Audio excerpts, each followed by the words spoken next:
Military-industrial complex. I kind of feel like if I sing it, it's just a little less intimidating. In the stories of old, generals would watch crows to decide on their battle plans. The myth goes that the Morrigan, a goddess of war and fate, always part of the chaos, would appear in crow form with the foretellings of the incoming battle. People specialized in crow reading would see an incoming murder of crows with distinct unnatural flight patterns, telling them that they were communicating through the Morrigan. The murder's formations would give strategies of the enemy or a disposition of the enemy's military.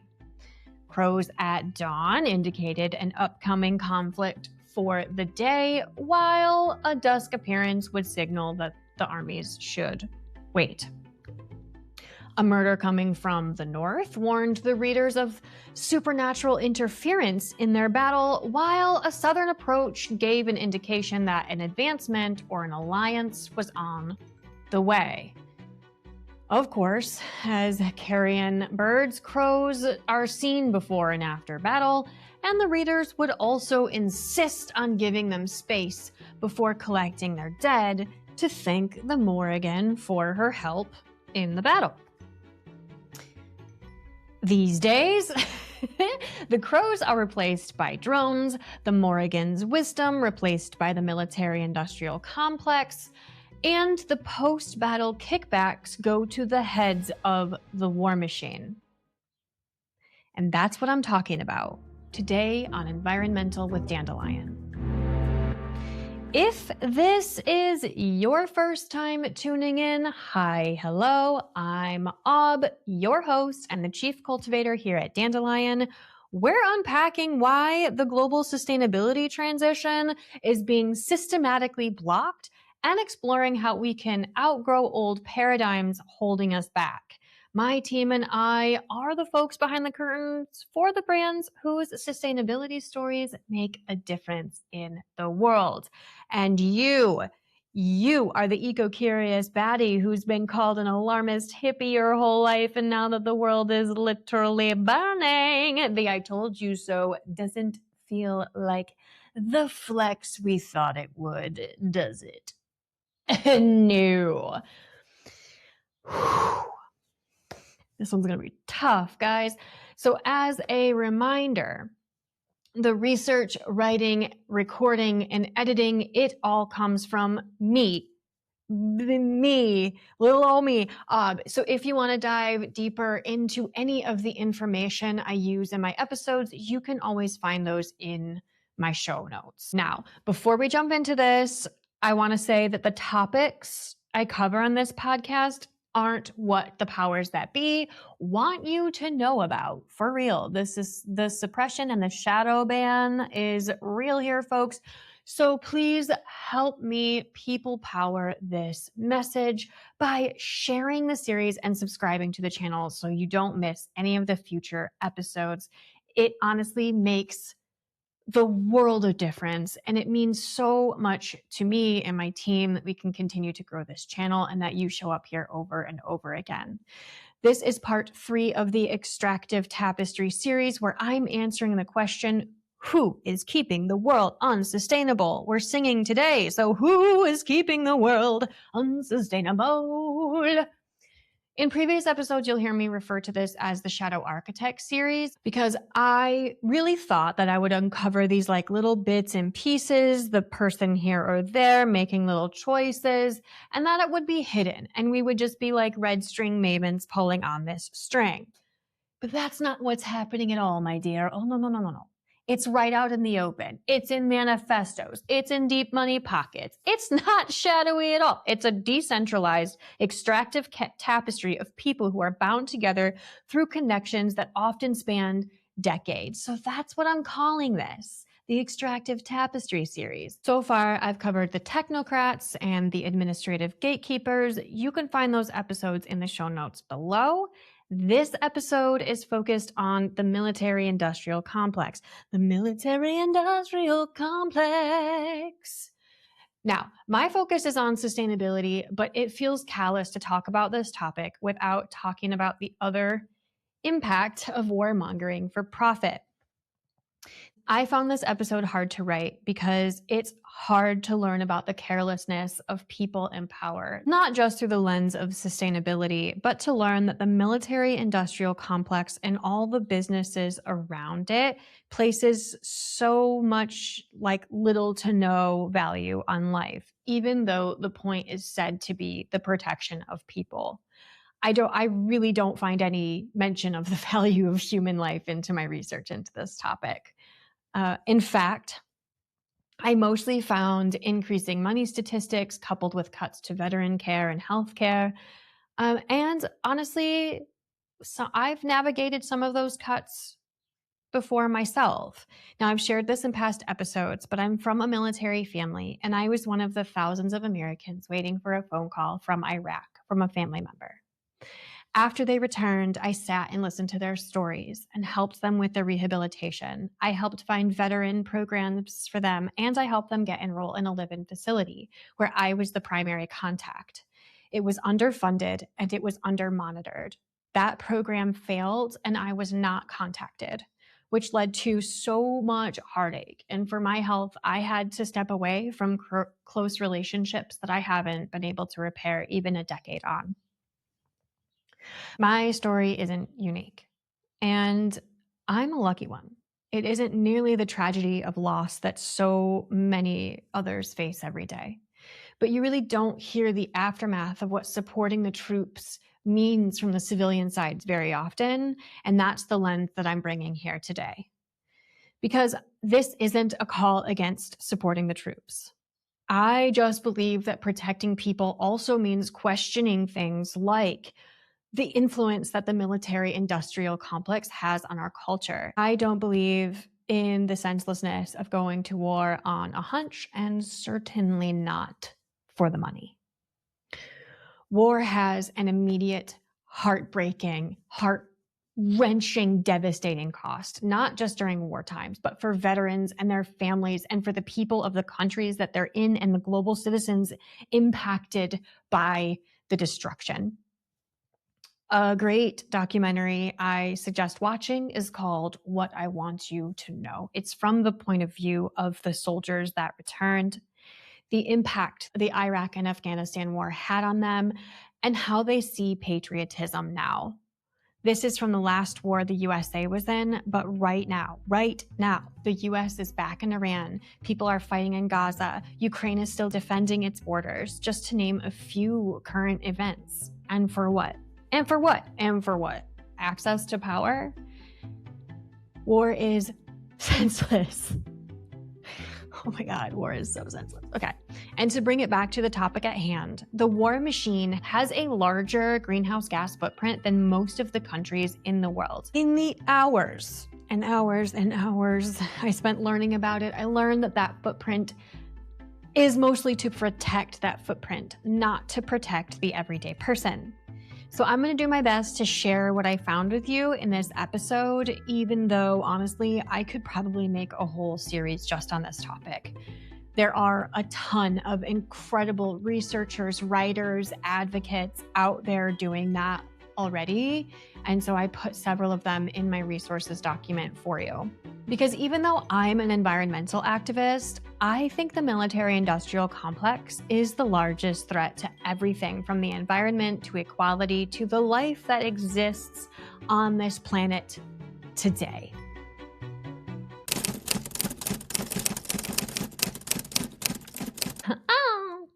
So what is the military-industrial complex? Well, according to Webster's dictionary, the military-industrial complex, which I'm also going to refer to as the MIC because it's a lot, is an informal alliance of military and related government departments with defense industries that is held to influence government policy. Fine.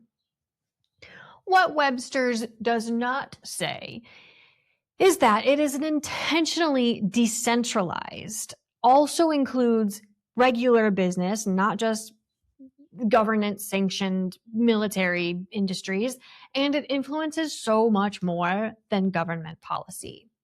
And you know what? We were absolutely warned about the scope of influence that MIC can have, and we ignored it. In 1961, President Eisenhower gave a farewell address to the United States. It was pretty short and sweet goodbye, but in it he left a warning about the military-industrial complex, coining the term and saying, quote, "We can no longer risk emergency improvisation of national defense. We have been compelled to create a permanent armaments industry of vast proportions. This conjunction of an immense military establishment and a large arms industry is the American experience, yet we must not fail to comprehend its grave implications. In the councils of government, we must guard against acquisition of unwarranted influence, whether sought or unsought by the military-industrial complex.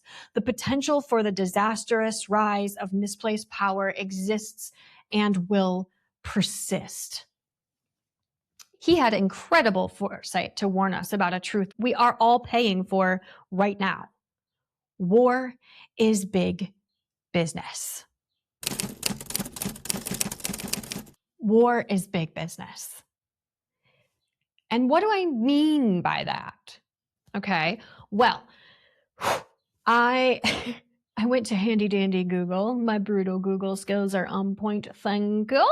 I asked Google to give me a list of countries that are run by an MIC. I found that the United States is the most contemporary example, followed by Russia, North Korea, Egypt, and Pakistan, with casual nods to the UK, China, and France. Then I found the top 100 list. Beep, beep, beep, beep. These are the top 100 defense companies from 2024, which was shared in 2025. This year's top 100 hasn't gone out at the time of the recording. Now, you can laugh at me when I tell you this, fine. But for some of these revenue numbers, I literally had to ask Google how to say it out loud. We're talking about tens or hundreds of billions of dollars in some cases, in most cases. Because like I said, war is big business, baby. Okay, but I did not stop at looking at this. I took the whole table and I put it in a spreadsheet because, you know, I love a good spreadsheet. So here's the thing. The total in defense revenue, not total revenue, defense revenue from 2024 is this number. $630,130,553,498. And actually, this many billions is incomprehensible to a peasant such as myself. So I needed a way to think about it correctly. So I asked for some perspective. I did. I asked Gemini for some perspective, and it didn't really help, but it did give me some examples. So if you're earning $50K a year right now, you would need to work more than 13 million years to earn that amount of money. Humans didn't exist 13 million years ago. Okay. Or if you were spending $10,000 a day, every hour of the day for 365 days a year with no breaks, it would take you 7,547 years to run out of money. If you were going to get that cashed out in crisp $100 bills, it would be 450 miles long, which goes past the International Space Station. I can't comprehend how high up that is, but I can tell you it's really freaking high.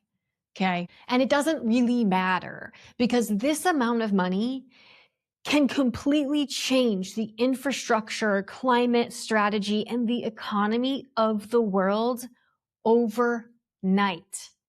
And it does. But the way the military-industrial complex influences infrastructure policy and economies are in favor of the military-industrial complex, which means it's in favor of perpetual war. P.S. side note, Elon Musk also has this much money and actually more. Right now, he's the only one. But Bezos and Larry Page, they're eking their way up there. And they're literally doing fuck all, but gathering more monies, more dollar bills. Okay, I digress, because this is not just about unethical billionaires, though all three named are actually plugged into this machine. We covered Musk's involvement in Doge and how it paved the way for Palantir in the last episode, not to mention that SpaceX is on the top 100 list, and Amazon, Alphabet, the parent company of Google, and Microsoft are all regularly assigned contracts by the government, which we'll talk about a little later. For now, here's a pie chart that shows you the scale of the countries in the top 100 list. I made it myself using the spreadsheet. Back up account. Yeah. So according to this, the USA has 48% of the top 100 defense contractors in the world. And scroll down a little bit here. 55.3% of the defense revenue for the top 100 in the world. Now, if you remember in previous episodes, I talked about how the only seeming goal for the current administration is to solidify American independence and peace through strength. But this makes it pretty clear that the United States of America is not in danger. In fact, it is the danger. Let's sing that so it feels less scary. The United States is not in danger. In fact, the USA is the danger. Singing is how I'm getting through it today. Okay. Now, this is an international podcast, but somehow I always end up talking about the USA. And unfortunately, I don't think that's going to change very much, because I'm realizing more and more that the hold that the colonial capitalism has on conversations around sustainability and climate change crisis is a pretty big one. And the USA is simply at the epicenter of colonial capitalism. And it's using billions, and starting this year, $1 trillion to defend the American way of life, which unfortunately only means the lifestyles at the top, colonial capitalism. Here's past me sharing the named enemies of that American way of life from the Techno-Optimist Manifesto. But there's also a section called The Enemy. It's also long, it's very interesting, but this is how it starts. We have enemies. Our enemies are not bad people, but rather bad ideas. I just can't not do the voice. It's like, it's like performative philosophy. So I'm just gonna stick with it. Our present society has been subjected to mass demoralization campaign for 6 decades against technology and against life, under varying names like existential risk, sustainability, ESG, sustainable development goals, social responsibility, stakeholder capitalism, precautionary principle, trust and safety, tech ethics, risk management, degrowth, the limits of growth. That's the beginning of the enemies, right? So I'm really not making this up. This isn't the ramblings of some random dude. This is Mark Andreessen. He's the inventor of the first web browser. He's a tech billionaire on the board of Meta, and he's an advisor to the Trump administration. Okay. Let's follow the money, shall we? The 2027 budget request just dropped in the US. Are you ready for this? No, because you're not. Well, because I wasn't ready for it. I don't know, maybe you are. Maybe you've been following this. Maybe this is all not new information, but I was not ready. Here we are. The fiscal 2026 enacted defense budget is $1 trillion. And the 2027 budget request is $1.54 trillion. Remember when I was trying to explain what $661 billion looks like? Double it, add a little. That's what we're requesting. The Department of Defense, the DoD, they do like the massive physical military hardware and tech systems. They're asking for 1.45 trillion, and the Department of Energy is looking for 42 billion. And then there's other defense related activities, which is pretty unnamed. But let's just assume that these are things like lobbying and consulting on entertainment and popular culture. They need $12 billion to line the pockets of politicians so they can keep going. Okay. Since we've already established that a pissantist such as myself cannot put the dollar bills into perspective, I'm just going to give you a few other examples of US budget requests. I'm going to write all the comparisons on the screen for folks watching on YouTube, but if you want to see the budgets for yourself, you can find them in my resources document,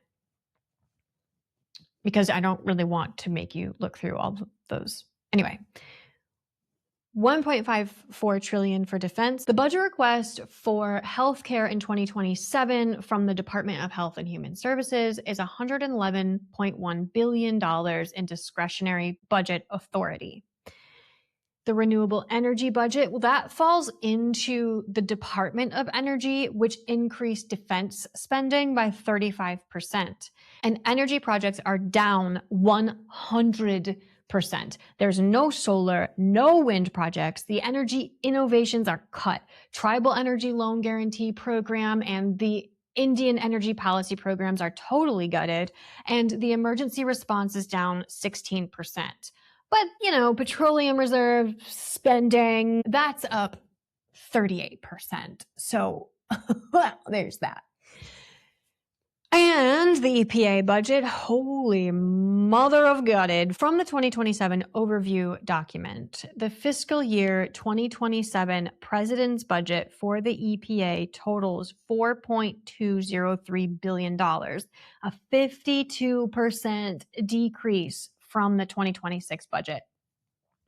I'm not even going to go into the demonization of environmental causes or how they're pretending like they're asking for the right amount to help with their systems. Let me just say this.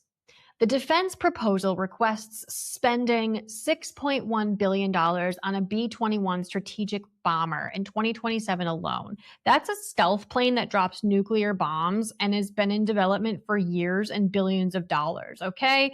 But clean air, clean water, and safe land use in the country we're defending, yeah, that all shares $4 billion. What do you think the frickin' stealth bomber's gonna do? Okay, what do you think the testing of the bombs is gonna do to clean air and clean water? What would happen if a test went wrong one time? That has happened, by the way. It's happened, okay? Because the cleanup budget is practically non-existent for this stuff, and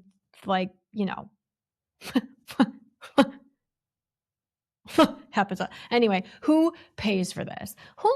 Well, we do, my dear eco-curious ones. Of course we do. And I found receipts.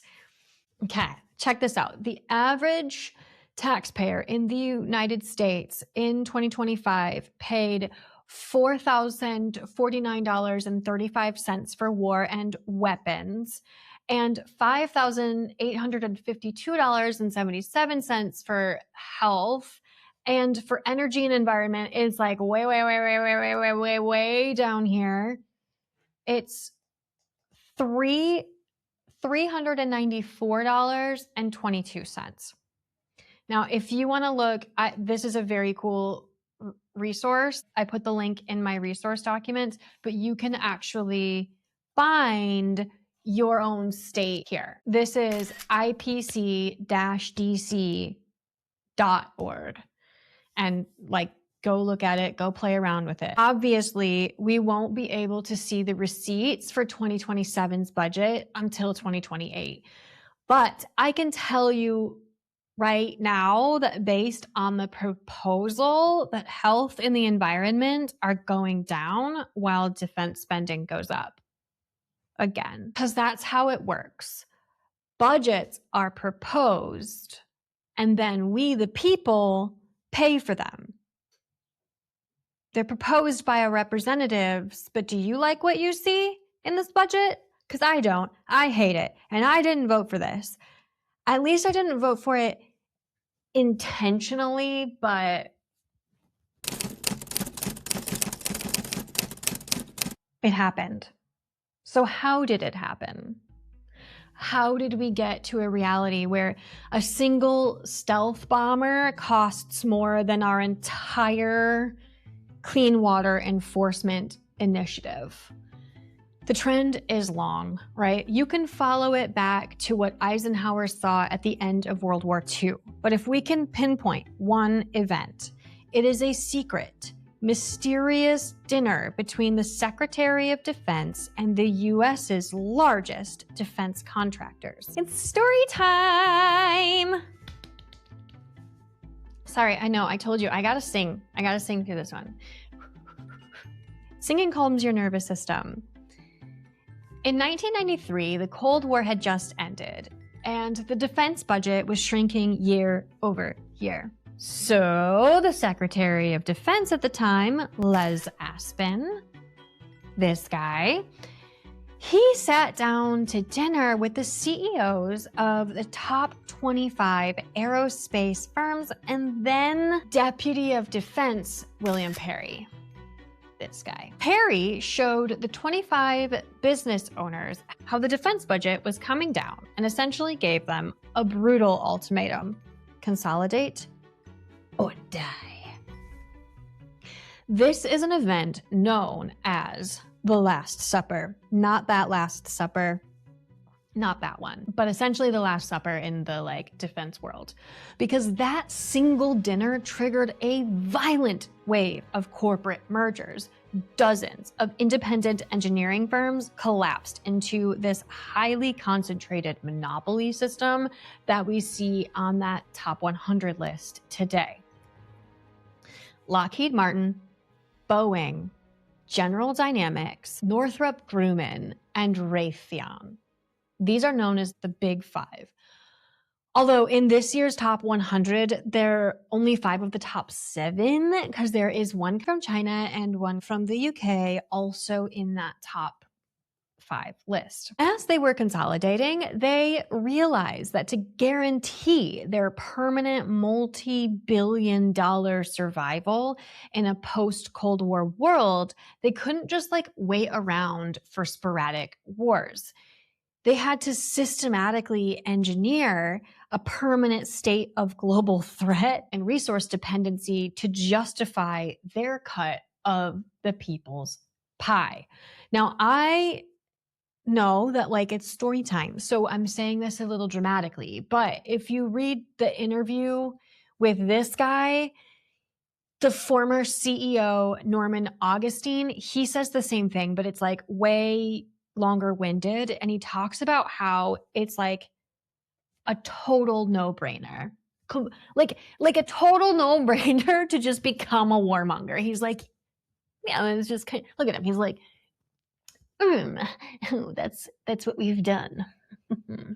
For Augustine and the heads of the other Big Five in the 90s, this was about growing business, using money and governmental insight just to gain power. This is where the military-industrial complex shifts from a wartime machine into the blueprint for an entire unsustainable lifestyle. Because these 25 or so companies became 5 companies, and those 5 companies all create consumer products too. And the consolidation made it possible for those companies to keep factories running while influencing our culture. Now, I look around today at our plastic-wrapped, fossil fuel-dependent world, and I often am wondering, is this the inertia of consumer capitalism? Like, is this just where it goes? And the reality is it's not. It's engineered largely by the defense sector to keep profits rolling between wars. So here's a couple one-to-one examples. Synthetic chemical fertilizers, the one that are destroying soil health today, they were born directly out of excess ammonium nitrate manufactured for World War II bombs. And synthetic plastics, widespread commercial plastic production was scaled up during World War II for military hardware. And when those wars ended, the MIC had a massive industrial infrastructure and no conflict to feed it. So, ignoring Eisenhower's warning, they pivoted. They turned their wartime chemicals into agricultural fertilizers and their synthetic polymers into single-use consumers' goods. And by the mid-70s, they'd normalized this linear disposal economy that just works to keep their factories running. And this still happens today in the influential sphere. I can literally remember George W. telling us to go shopping to keep the economy going when we went to war over weapons of mass destruction in the Middle East, which were never found. And honestly, there isn't a better, modern day current example than Dick Cheney, Halliburton, and privatizing of military logistics. The revolving door. To understand how this system becomes so convoluted and untouchable and honestly ripped out of the playbook of a supervillain playing the long game. Good job, brilliance. Sorry, flowers to the villain here. Aside from the literal hundreds of millions of dollars they spend on politicians and lobbyists, there's a simple mechanism that holds this whole thing together. It's called the revolving door. So Americans are taught that the government regulates private industry from a distance. But the line between public defense and private defense contracting is absolutely non-existent. Something like 50% of all Pentagon spending goes straight to private contractors. No. And that figure is even higher when you look at the private defense top staff. So according to defense analyst William Hartung, who's my hero in all this, truly, 80% of top military generals go on to work directly for weapons contractors when they retire, while corporate executives often take leaves of absence to run government agencies. They do this swap every few years to make it blurry and exhausting to be a red string maven here. But the revolving door of influence just keeps on spinning. We are socializing the cost of building the war machine. You and I are paying for it, but we are privatizing the billions of dollars in profit. Literally, that's what's happening. Public money to private, and we create billionaires. And there is no clearer historical example of this, like oil and conflict pipeline, than Dick Cheney. Okay, it is not nice to speak ill of the dead, but this is the smuggest of all bastards. Hi, Dick Cheney. So this guy, he served as the U.S. Secretary of Defense during the Gulf War from 1989 to 1993. Okay, 1993 was the Last Supper. Catch that? As soon as he left office, he walked straight through the revolving door. He didn't even do the round thing. He just walked straight through to become the CEO of Halliburton, which is one of the largest oil field services and military logistics giants on Earth. They're like the OG fracking people. And you can see from their website here that they claim energy innovation, but I can't find a single mention of renewable energy on this website that isn't tied to oil well operations. Anyway, after his tenure there, Cheney stepped seamlessly right back through that door to become the vice president of the United States in 2000. Yeah, remember that when the US subsequently invaded Iraq? Yeah, so Halliburton was handed $39.5 billion in uncompeted single source government contracts to handle military fuel and logistics. Just right out there. He was like, oh, a potential war we can do. Oh, I know just the company. So Cheney normalized using the military apparatus as an armed security guard for private fossil fuel infrastructure. The Ouroboros of a machine that burns oil to fight for the very oil it's burning. The snake eats its own ass. We see this exact same architecture in the modern era, like now, with Phebe Novakovic. Phebe Novakovic, the long-standing CEO of General Dynamics. Novakovic started her career as a CIA officer. She moved into the Pentagon as a high-level official in the Department of Defense. And then she stepped through the door to lead General Dynamics. Now listen.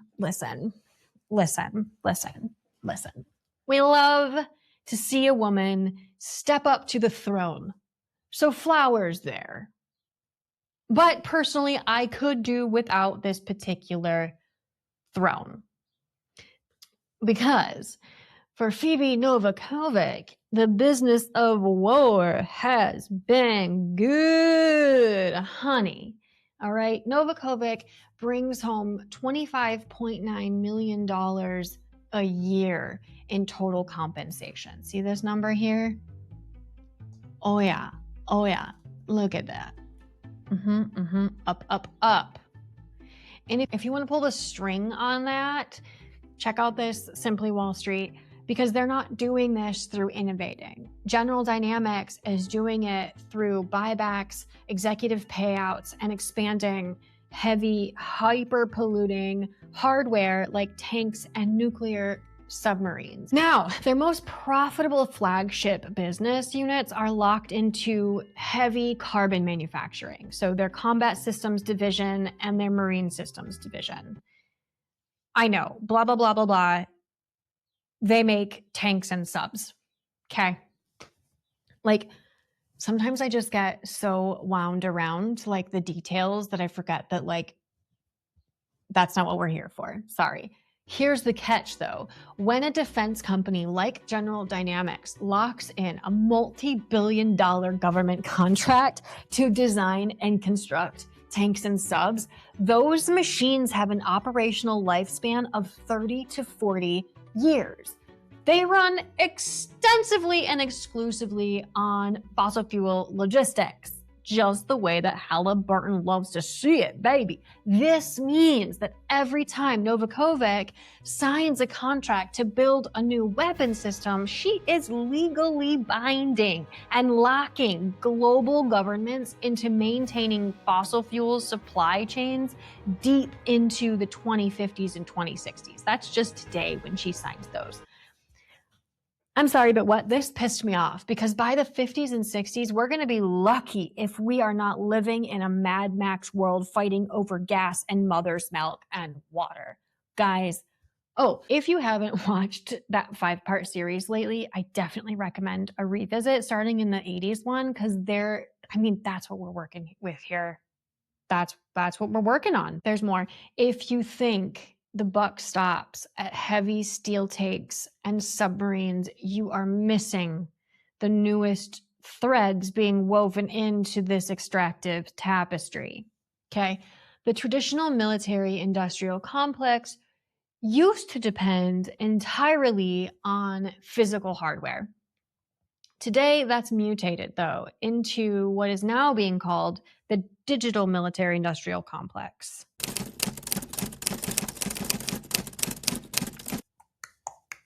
There's a ton of really good information in this article, but I really want to show you the images because earlier I talked about this. See, the spending has gone up. Great. The government and military operations now run on the exact same cloud servers that you and I do. Microsoft, Amazon, Alphabet, Oracle, they are the ones supplying the satellites and the AI and the data centers. Don't lose track of that. And the revolving door has upgraded to tech bros. Womp womp, bum bum bum. We should make a military industrial complex musical. Would you see that? I probably wouldn't. It's really stressful. I spoke at length about the technocrats in the last episode, so basically copy and paste that in here. And I mean, we even have another fucking manifesto. Okay. Do we want to learn about Palmer Luckey? Let's learn about this guy. This guy. Hello, this guy. Palmer Luckey is the tech bro wunderkind who created Oculus Rift. He sold it to Zuckerberg and then used that virtual reality wealth to build AI weapons with his company Anduril, which I don't know if I'm saying that right, but that's how I've decided to pronounce it. Okay. Anduril's chief strategy officer, Christian Brose, wrote a book called The Kill Chain, this book. Okay. This is actually a glowing review for the most part. I did not read The Kill Chain, but I did read a lot about it and I listened to interviews about it. The philosophy behind it is very simple. Can your AI identify a target and destroy it quicker than the enemy's AI? If yes, you win.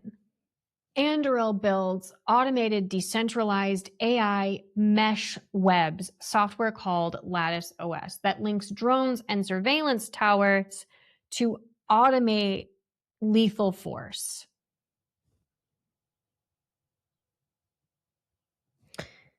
Sorry, that really just saying it out loud like really made me understand it a little bit better because like these words are like so out of my scope. So I'm going to read that again. Anduril builds automated decentralized AI mesh webs. That means they're using all the data like Palantir. Their software is called Lattice OS. It links drones and surveillance towers and soon satellites, and that automates lethal force. It's just like killing babies with machine, like, sorry, sometimes it just like, every time I go through this, something else really gets me and we're okay with this. Sorry. Fuck. Okay, moving on. And the aforementioned manifesto, it's a fucking lot. It's a lot. Okay, this is mostly the techno-optimist manifesto in military-industrial complex form. It's got more sales language. It has a lot less like intense, waxing poetic vibes. Like, remember, it was all, yeah. But it is all pro-growth, pro-strength and aggression, pro-competition and innovation and speed while being anti-bureaucracy and very anti-oversight. So they don't fall behind. But like, remember that pie chart? We're not falling behind.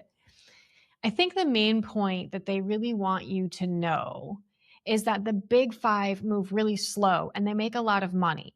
This company's competitive edge is speed, and mostly they just want a cut of the money, and they're getting it. And here's the final call to action.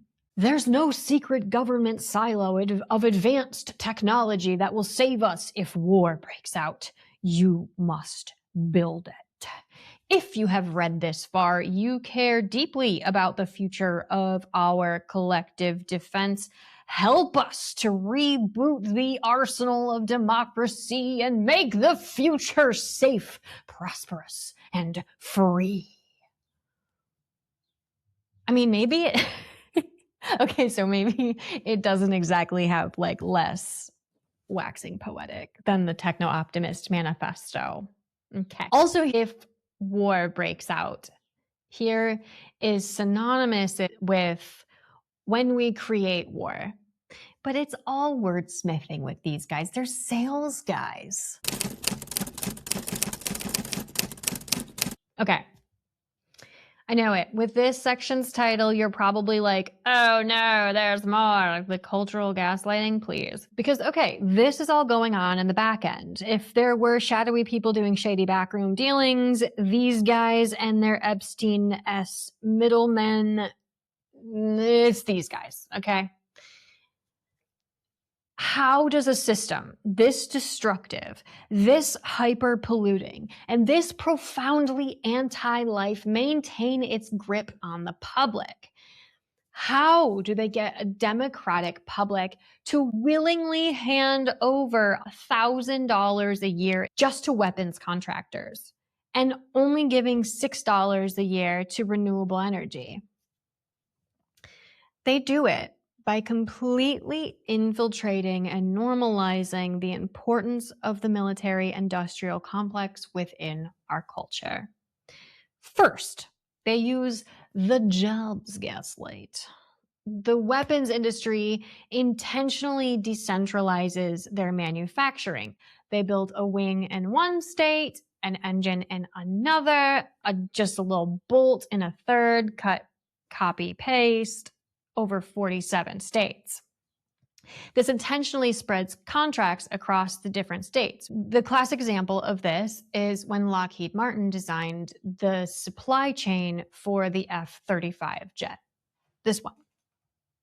Economically significant defense program in history, like American workers creating jobs, advanced digital enterprise.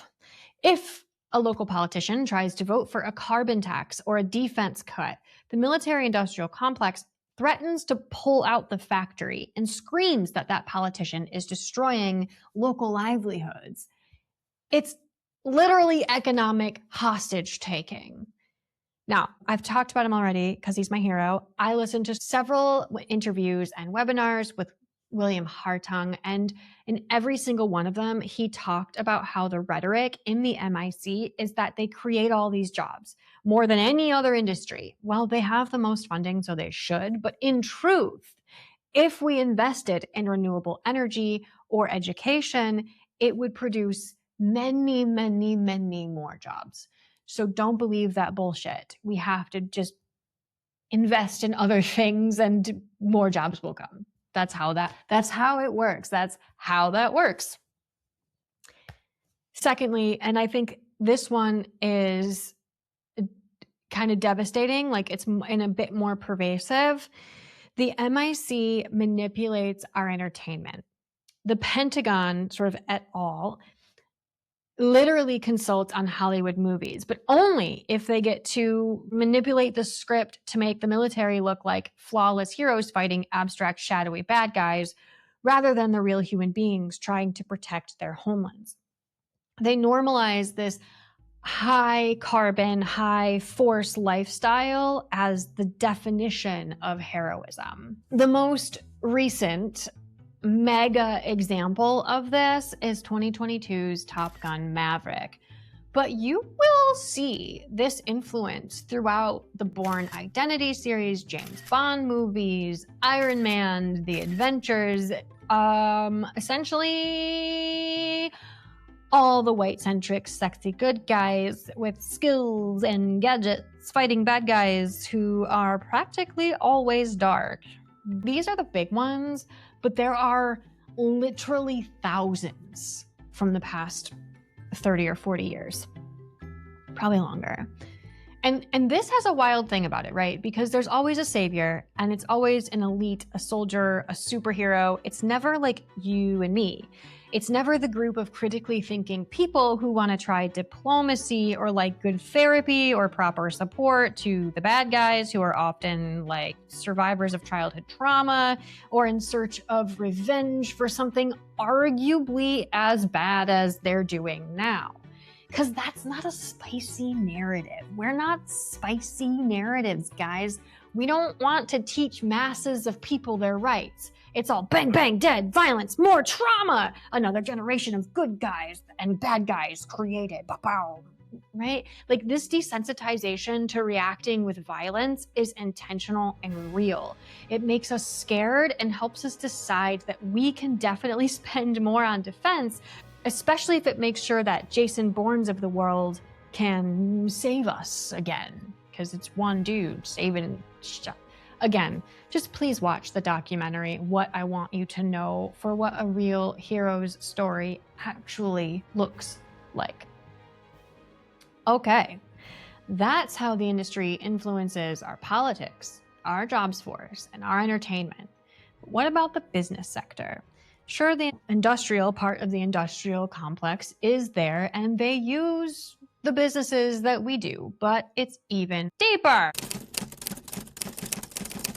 Here's how the influence operates in real time, like right now.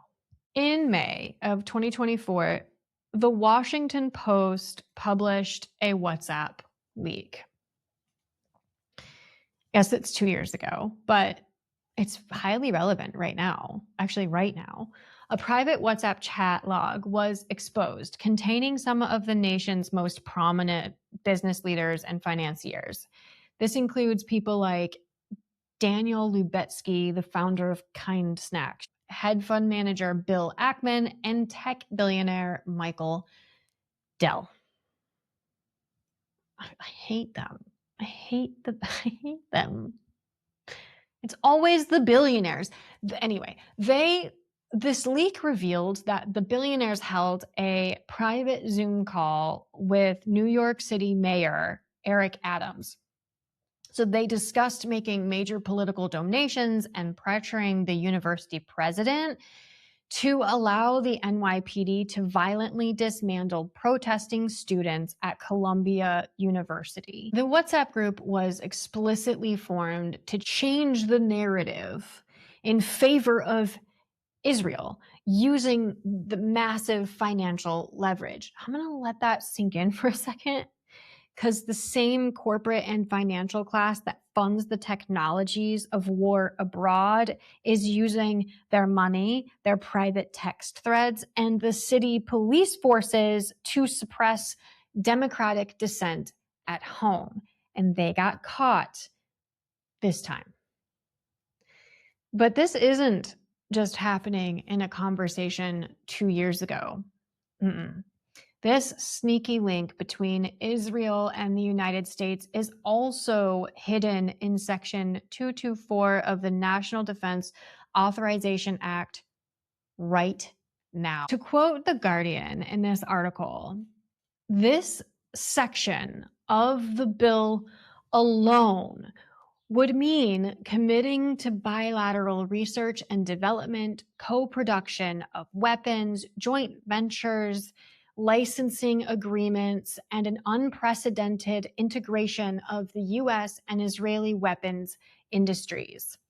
It's already passed the Senate, and it's in the House right now. And currently it is being held at the desk, but it could literally hit the floor at any moment. Whatever you feel about Israel, this integration will allow the US to hide weapons manufacturing and sale information globally. It will create an us so that the USA doesn't have to disclose or talk about working with Israel when more than half the country is not in support of this coalition. If you take anything away from this video essay, first of all, thanks for still being here because this is a tough one. If you take anything away from this video essay at all, it's that war is just business. And that makes it so much shadier. Please contact your representatives and tell them not to vote in favor of the National Defense Authorization Act if it integrates the USA so deeply with Israel or any other country. It's really easy and it can make an actual difference. I put this link in the resources document so you can find your representative. You just need to type in your zip code and it will tell you who to contact about this. The military-industrial complex isn't just a tank in a desert far away. It is systematically ensuring that the complex, keeping the world unsustainable, cannot be legally or socially challenged every single day. And it's up to us to change this. It makes you feel small, doesn't it? Like when you look at the scale of this extractive tapestry, it feels like an unshakable matrix. I had to take a lot of breaks when I was learning about the military-industrial complex for this episode because I could feel myself just like dissociating into the nightmare. I considered not even finishing this episode because it's such a big topic and I was scared to do this badly. But this machine wins when we feel too paralyzed to speak, when we don't look at the hands in front of our face and remember that the enemy also has dogs to wash and sheets to change. So what can you do? Well, here are the steps that I recommend to making a difference and standing against the influence of the military-industrial complex in your local area. First comes the mindset shift. Go outside, water a plant, just go reclaim your local reality because you and your neighbors are human actors in this society. You have a voice and you are not just a line of code in Anduril's lattice mesh. Next, go question your tax receipts. Look into what your government, state, local, federal, look into what they're paying for and ask yourself if you vibe with that. It's okay to question foreign policy and war. It's okay to tell your representatives that you don't feel represented. That's what democracy is for. It is your patriotic duty. Don't let it be taken away. And then connect with your community. As my friend Ethan, hi Ethan, told about at the People Planet Pint meetup last month, we are much more likely to care about each other when we sit around a table together. Force demands division, while sustainability fosters community. Whether it's a political group or a co-owned biological farm that doesn't use synthetics, it is an act of resistance. Finally, identify the MIC influence in your life and call it out. Start to unravel the extractive tapestry around you and start pulling threads with the people you hold dearest. Because despite what the military-industrial complex wants you to believe, a hero does not always wear a gun and they never work alone. Now we take our deep breath. Because I think we just made it through the heaviest layer of the extractive tapestry. At least I hope so, because damn, talk about a downer this episode. Holy crow. To bring it back. Holy crow. That's where that comes from, by the way. In part 4, we are following the money again to figure out how the court systems keep the world unsustainable. I'm taking extra time to research and write this series, so my posting schedule is a little bit off right now. So please just don't forget to subscribe because you don't want to miss the upcoming episodes. It's not necessarily every other Wednesday. right now. Thank you so much for being here.